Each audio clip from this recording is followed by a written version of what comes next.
Let's face it, sometimes we're in a hurry and we need some food. What's the fastest way that you know to get pasta ready for your hungry family?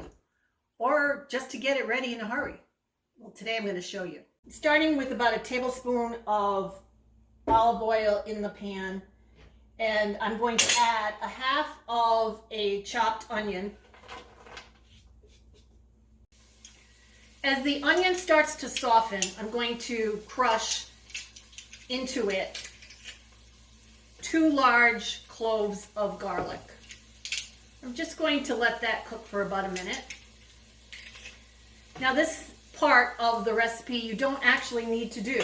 This is just going to make it a little more delicious, but if you don't have the time, you can totally skip the onion and the garlic. Next, we're going to make the magic happen. We're going to add to this pan 1 jar of prepared spaghetti sauce, your favorite kind.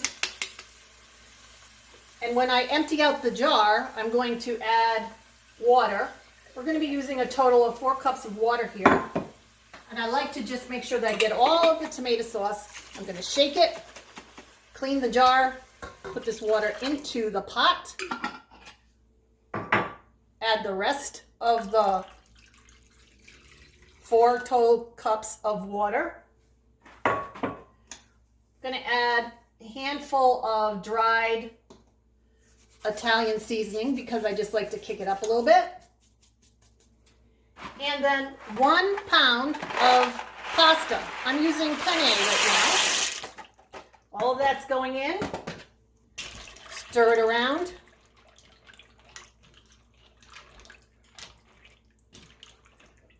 Put the lid on, bring it to a boil, stir it occasionally.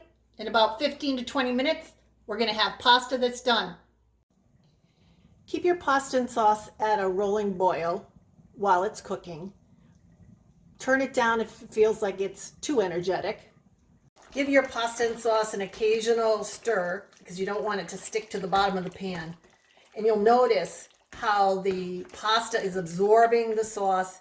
It's really quite delicious when you cook your pasta this way. At about 15 minutes from when the pasta started to boil, it's ready. And I'm adding a half a cup of grated Parmesan. And there you have it, a quick and easy 15-minute, 1-pot pasta that you'll love.